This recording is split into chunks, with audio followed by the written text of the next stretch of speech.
another session of Technology by Performix. I'm Ken Umansky, your host, and today we'll explore more of the world of technology. My guest today is Jonathan Mast, founder of Whitebeard Strategies. Jonathan focuses on helping businesses and their teams leverage AI to save time, increase profits, and deliver more value to their audiences. His philosophy emphasizes AI as a tool that amplifies skill and experience rather than replacing human creativity and judgment. Since 1995, he has blended marketing expertise with cutting-edge technology, and over the past few years has emerged as a leading authority on practical AI implementation. Welcome, Jonathan, and thanks for joining me today. I'm really interested in hearing your perspective on AI, given the number of people you talk with on a regular basis. Well, thank you for having me, Ken. I'm excited to be here, excited to chat about AI and see how we can add some value to you and your audience. Terrific. Well, let's get started with that in mind. The first question is, you've helped thousands of entrepreneurs master AI. What's one practical way a business owner can start using AI today to save time or increase profits? Well, I think one of the best ways, Ken, that they can do that is as a business owner, we all have emails that we need to send or communications that we need to send that sometimes we struggle with. How are we going to respond to this? How can we do that best? I know I get them, and almost every day I need to take 5, 10, sometimes 15 minutes to sit down and really think about how am I going to respond in a way that fits, whether that's a memo, a proposal, an email, a letter needs to be written, even sometimes an internal communication or a conversation with a staff member. And I think that using AI to help you put that together, and I want to stress help, it's not going to replace you, but it is an assistant to you to help you create that.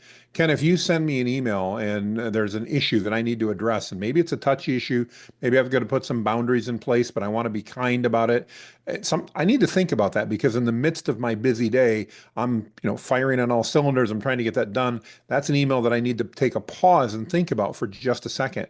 I can now take that email, give it to ChatGPT or Claude or Gemini or any AI model and basically say, here's the email I got from Ken. Here's what I want to say in rough terms. Please write me a great email. And it will go ahead and do so. And now I just get to edit it. And that it's like having a personal assistant that basically read the email, responded to it, and says, hey, Jonathan, here's what I think you should respond to Ken. Just take a quick look before you press the send button. And that can save in and of itself time every single day. And we are just scratching the surface with that one. Absolutely. Absolutely. Well, what's interesting, in your bio, you really reiterated it, that AI, people think that AI, a lot of people still think that AI is going to replace people and cost them jobs. I'm really glad to hear that your perspective is that it's going to enhance people's ability to do their job rather than to replace them. Talk a little bit about that. Yeah, I think I've done a lot of research on this since AI came out, and we can go all the way back literally to like the printing press when people were saying that it was going to just ruin the world or whatever, going to take away jobs. And then it happened with the internal combustion engine, well, actually the steam engine, and then the internal combustion engine. And then after that, it started happening with, PCs showing up on desks and then the internet and you name it. We've been through this technology shift many times in our society. And every time we go through it, Ken, people are on one side going, oh my goodness, we're going to lose our jobs. It's going to take, and we're going to ruin society. It's change, and nobody likes change, but change is inevitable. It's not going to ruin society. Will there be people that lose jobs? Yes. Just like when the internal combustion engine came out, people that made buggy whips no longer were needed to make buggy whips. But you know what? Most of them took jobs and ended up finding out there were more jobs for their sons and their family and everybody else because Henry Ford decided to put an assembly line together, and then General Motors did, and then Dodge did, and others. And so just like that, we're going to see the same thing with AI. Will there be some people that need to upskill and change their skills? Yes, there will be. It will not be most of us, though. And those that do are going to find that there's even more jobs available because of the opportunities that AI is creating. So there's a lot of misconception out there, a lot of misconception about AI. And a lot of business leaders have a misconception. Hmm. How do you help them shift their thinking to, I mean, one of those misconceptions is that people are going to be displaced because of and lose their job because of AI. How do Yeah. you change their mind? How do you help them shift their thinking so they understand that it really is a tool for efficiency, at least at this point in time? And it's something that companies can use to cut costs and make more profit. Well, I think the best way is just to get them to try to use it. Ken, I think most people that have a negative opinion about AI have either not used it or have only used it a little bit. For example, we work with a magazine that talks about AI, and their editor just put out an incredible article about how AI is actually probably misnamed because we don't really have artificial intelligence. We've really got predictive technology is what we have. It's not truly artificially intelligent. And somebody on her post, she and I were talking earlier, just literally commented that, you're crazy. AI is going to be what puts the chip in all of us. But the person that said that's never used AI. They don't know. They're operating in such abject fear, Ken, that they're not trying it. And I think that's what I see most often when people have a poor opinion of AI. One of two things is the case. Either they haven't used it or they tried it once or twice. And like most things, the first time we do stuff, it doesn't work very well. The first time I tried to ride a bike, I fell. First time I tried to walk, I fell. I didn't stop though because of that. I kept trying and trying until I got better at it. And unfortunately, especially as adults, and I'm guilty at 56 years old myself, a lot of times we try something once, and if it's not easy, never mind. I'm not going to do it again. I don't want to do it. It's just change. I don't want change. And AI is certainly bringing that out in people. Yeah, I think that's true. You have an interesting perspective on AI because you have over 400,000 people in your community, Hmm. and you get to see a lot more of the trends that are happening and the concerns that people have. What trends are you hearing most often from people in your community, entrepreneurs, especially about AI?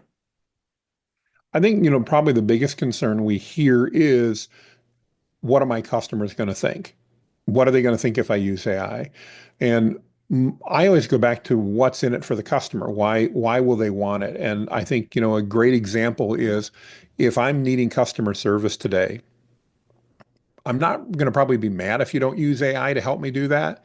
But in another 6 months, I am going to be frustrated because I now know, especially if I end up talking to somebody, and of course, we're here in the US talking, and we both know that probably one of the things that most people in the US and North America dislike is getting somebody from that can't speak good English on the phone with them to provide customer service who can't give them good answers because they just have a very limited script to follow. Well, knowing that that bad option exists and it's what we've dealt with for decades, and knowing now that the first time I get to deal with an AI customer service agent that speaks my language, whether it's English, Spanish, French, German, whatever, fluently, and has access to literally not just a little bit of information, but all kinds of information to help me solve my problem. The next time I have to talk to that person that doesn't sound in a manner that I can do and isn't getting me the answer, I'm going to become frustrated. And so, as a business owner, I think the big issue is what your customers are expecting and are going to expect. And that means if they're going to be expecting you to do that in the next few months, you need to get started today so you're ready for that when they start having that expectation. And I think we're going to see that as a very quick shift. In the past, things took years to happen and those trends took years. I think we're literally going to be talking months in many cases, Ken, where the majority of the population is going to have an incredible experience working with an AI agent, and they're going to go, I want that everywhere. And Yeah. then if your business doesn't have that, they're going to become frustrated going, do you not care? Why are you not doing this for us? Talk a little bit about AI agents. I think people consider AI to be, ChatGPT and help them do things more easily and, take a lot of guesswork out of some of the rote work that they do. But what do you see as the future of AI agents and how do you think they're going to help employees and workers do their job more efficiently? Well, I definitely think that your core tools like ChatGPT, Gemini, and Claude are going to continue to be very prominent, and they're going to be tools that we get to literally carry around with us on our computers, our tablets, our phones, wherever we're at. And they're going to help us out in almost real time with what's happening. The agents are exciting because agents combine that AI capability with two other things. One is logic, and then the second is automation. So now I'm able to give that AI model not just a task like write me a new email, but I'm able to give it the task to say, here's my email inbox. I want you to monitor to my email inbox. I want you to read the emails that come in. I want you to use the knowledge that you've had to craft responses for me. And I want you to provide them to me so that I can approve them and have you send them out. And so that now my job of checking my inbox, instead of taking hours a day, literally takes me minutes a day, because I can even then train it to go, all of these messages I don't need to respond to. These are updates, whatever. I don't need to respond to them. But imagine, for example, that when updates came through, if it could automatically add things to my task list for me out of email, could automatically add appointments that I knew I wanted to accept, because of course, if Ken calls me, I want to make sure that I'm taking that meeting. So I can train it that if Ken wants an appointment and it's open in my calendar, accept that appointment. All kinds of things like that can happen. And then we can have what we call an agent, an AI agent that's basically working for us, handling specific parts of our business, in this case, email as an example, to really manage all of that for us and using the rules that we've set in place, but not requiring us to go through the drudgery of sorting all that and figuring all that out. Yeah, my limited experience or understanding of AI agents is they're being applied to almost any repetitive task that a human being Correct. can do, as well as provide logic to it so they can think about how to fulfill a task, not just rotely fulfill it. Exactly. I think stay tuned on that one, right? Yeah. I think we're going to continue to see a lot of that happening over the next year, as it's natural that we can identify those repetitive tasks that need to happen that really don't require a tremendous amount of insight. They just require training and repetition. And in a way, a computer is best suited for that, because a computer doesn't get bored. It doesn't decide it wants to take a sick day. It doesn't need a holiday. It can literally be there and process and process and process and not be at all frustrated about it. And when that can provide better value to our client, which it can in many cases, not all, then I think that's a great solution to use. But again, it doesn't fit everywhere. There's a lot of things I don't automate because I still think that personal touch is important. And I encourage business owners, don't automate just for the sake of automating. Automate those areas that are going to add value to your team and to your clients, not just to you. Yeah, I think you're exactly right. Jonathan, can you walk us through a specific project that you're working on or that you've worked on in the past, where an entrepreneur has implemented your AI strategies and saw a measurable ROI? Yeah. So, ironically, this one's going to revolve around the job losses that we just talked about. So, working with an agency that was a copywriting agency and helping them incorporate tools, they found that AI was really hurting their business. It was causing them to lose business because business owners were using AI to write a lot of that copy. And so I sat down with that business owner and he said, what am I going to do? My business is literally dropping by double percentage points every month because of this. So what we did instead is because I truly believe that AI amplifies skill and experience, and this gentleman has over 40 years of copywriting experience, writing Super Bowl ads and other things like that, we took and codified his experience and his knowledge into an AI-based tool that now he's selling to those same people that want to stop working with him, because they can now get all of that knowledge and that training in a tool that's still generating revenue.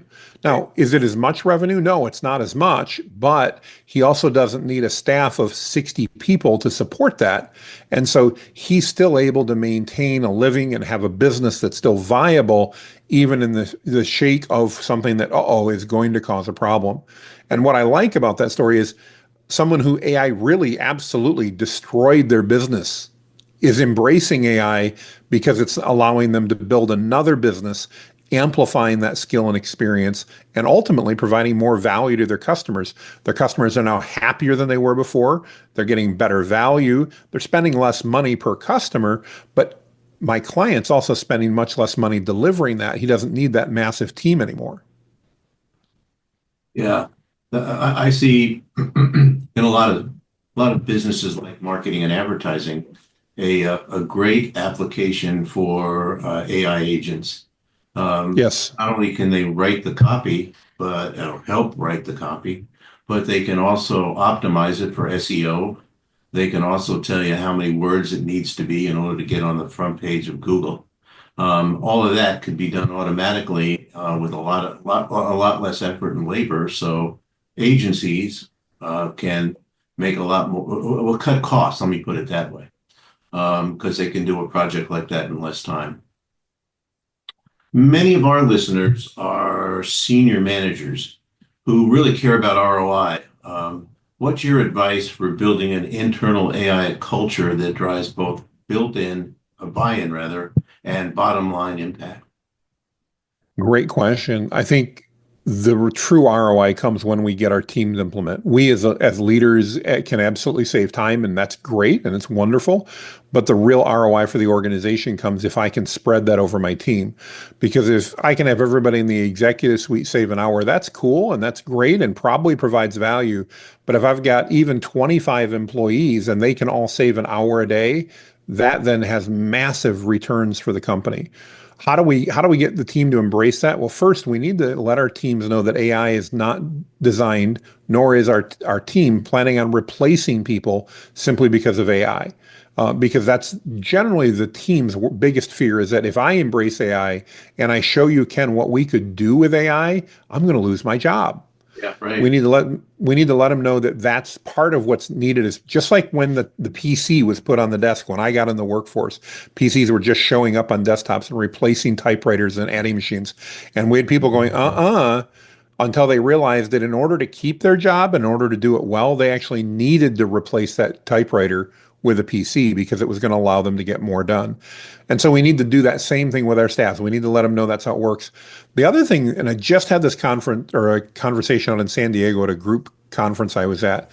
I'm a big believer, Ken, that the first 30 minutes of savings that you help AI affect with your team, you need to give back to your team. Now, that doesn't mean more time to go hang out at the water cooler, but what it does mean is you let them determine how they want to use that savings. They don't get more work, they don't get more stuff to do. You're not going to pile more on them. You're going to make their life better and their day more efficient by letting them know that the first 30 minutes they can save with AI, they get to choose how to use it. Yes, they're expected to be at work, but they can take more time on the projects they love. They can focus more in the areas that they know they're skipping over right now. They get to choose what they're going to do. Those that prove to do a good job of that get to continue to do that. And those that struggle and maybe decide to hang around the water cooler, you still give them the 30 minutes, but now additional savings that they affect are going to result in additional expectations for more productivity. And I think by doing that, when you create that first win and you allow them to take control of that, you're going to get buy-in. Right. And what we've seen across the board is once employees start using it and really understanding, wow, I can do a better job and I can do it faster, then they do embrace it and they want to do that. Yeah, I think you're right. I think you do need to incentivize employees to start using it. Um, Hmm. Intimidating at first. Um, I'll have to have you back because I think there is a major discussion on AI in small businesses and medium-sized businesses, and Hmm. be between a rock and a hard place right now because they know they have to do it. They don't think they can afford it, and they're not real sure what it can do for them. So that's a whole session, I think. But we're out Sounds of great. time, I'd love to. unfortunately. Um, time sure flies by when we're having fun, right? It Thank you. sure does. Thank you for your experience and for giving us some understanding of what companies are going through and how they're trying to understand the business implications of AI. How can my listeners contact you if they have questions? Two things, they can just remember my name. It's Jonathan Mast, M-A-S-T, or if they remember the AI guy with the white beard, if they look for Whitebeard AI, my company is Whitebeard Strategies, but you can search for Whitebeard AI, you'll find us. And I've got tons of free resources, Ken. There's some paid ones too, but there's tons of free stuff. So it doesn't have to cost the businesses or these leaders any money. We can provide a ton of value, literally for no cost, to get them started until they can see where the ROI comes in. I bet you're busy around Christmas time. I am. In fact, one of my favorite things is actually in the grocery store. We'll be walking down and there'll be a 2 or 3 year old in the grocery cart with mom, and they'll look over and they'll go, "Is that Santa? Is Of that?" course, right. And I love to play into it, and I nod my head and I'll say things like, "Did you know that Santa shopped here?" And they'll look and go, "Big eyes." Yeah, I love that. That's great. Well, thanks again. Thanks again for being here. Don't miss the next episode of Technology, when we'll discuss some other cutting edge technology and how it's being implemented across many industries and the results it's having with those companies. And remember to please contact Performance Biz Solutions at performixbiz.com if you need help with any technology challenge, large or small. I'm your host, Ken Umansky, and until we meet again on another technology podcast, keep innovating.